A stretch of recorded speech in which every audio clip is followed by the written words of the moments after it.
नमस्कार दोस्तों, आप सभी को हमारे YouTube चैनल पर स्वागत है। आज हम आपको बताएंगे कि मनुष्य का भाग्य कब लिखा जाता है। दोस्तों, इस दुनिया में दो किस्म के लोग मौजूद हैं। पहले वो जो कि आस्तिक होते हैं, अर्थात ईश्वर की सत्ता पर विश्वास करते हैं। ऐसे लोगों का भाग्य पर भी विश्वास करते हैं। लेकिन कुछ लोग ऐसे होते हैं जो नास्तिक होते हैं, अर्थात जो ईश्वर पर विश्वास नहीं करते हैं। ऐसे लोग भाग्य पर विश्वास नहीं करते हैं। दोस्तों, यदि देखा जाए तो सब कुछ ईश्वर के द्वारा पहले से ही निर्धारित होता है।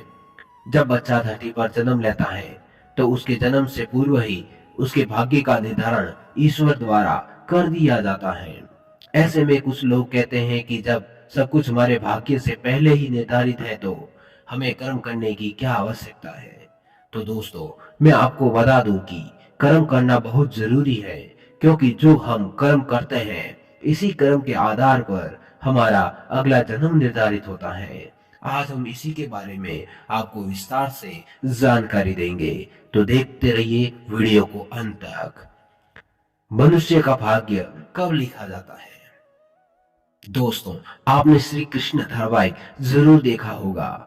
कंस की मृत्यु की आकाशवाणी पहले ही हो चुकी थी, जिसमें कहा गया था कि देवकी के गर्भ से स्वयं भगवान जन्म लेंगे, जो कि देवकी का 8वीं संतान होगी और उसी के हाथों कंस का वध होगा। भविष्यवाणी के अनुसार देवकी के गर्भ से श्री कृष्ण के अवतार लिया था और इन्होंने नियमित द्वारा निर्धारित समय पर कंस का वध भी किया और अपने माता पिता को कारागार से मुक्त करवाया। तो दोस्तों, ये सब कुछ पहले से ही निर्धारित था। दोस्तों, जो भी मनुष्य इस धरती पर जन्म लेता है उसका भाग्य सब कुछ विधाता द्वारा पहले से ही निर्धारित कर दिया जाता है। जैसे कि शिशु का जन्म कब, कहाँ तथा कैसे होगा, उसके जीवन में क्या क्या घटनाएं घटित होती, उसका विवाह कब, कहाँ और कैसे होगा और किससे होगा, बच्चा अपने जीवन में कितना कामयाब होगा और कितनी प्रॉपर्टी बनाएगा, बच्चे की मृत्यु कब, कहाँ और कैसे होगी, यह सब कुछ पहले से ही निर्धारित होता है। दोस्तों, एक बार जो विधाता ने लिख दिया वो चाहकर भी नहीं बदला जा सकता। वो घटित होना ही होता है तथा इससे कोई नहीं रोक सकता। दोस्तों, रामायण आपने देखा होगा। ये पहले से ही निश्चित था कि भगवान राम को 14 वर्ष का वनवास मिलेगा। इसका मुख्य कारण भगवान श्री राम के द्वारा रावण का वध होना निश्चित था।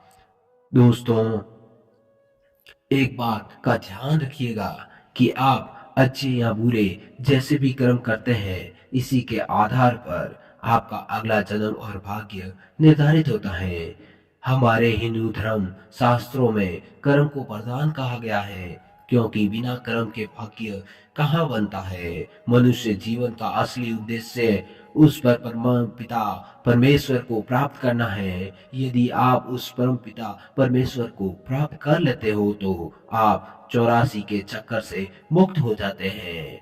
साथ ही साथ आप हमेशा के लिए जन्म मरण के चक्कर से मुक्त हो जाओगे। आपको दोबारा इस मृत्यु लोक में जन्म नहीं लेना पड़ेगा, क्योंकि आपकी आत्मा उस परमात्मा परमेश्वर में विलीन हो जाएगी, जिससे आपको मुक्ति मिल जाएगी। इसीलिए हमें हमेशा अच्छे कर्म करने चाहिए, हमेशा दूसरों का भला करना चाहिए। यदि आपके नज़र में कोई गरीब है, दिनहीन है, तो उसकी हमें मदद करना चाहिए। ब्राह्मण और साधु जनों का आदर हमेशा सत्कार करना चाहिए। हमेशा हमें ईश्वर की पूजा करनी चाहिए, उसका प्रतिदिन हमें सुमिरन करना चाहिए, जिससे ये मानव हमारा जीवन सफल हो सके।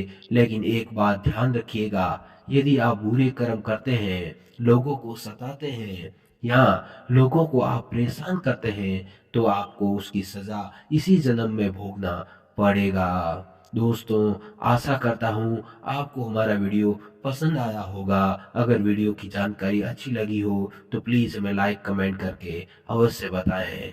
धन्यवाद।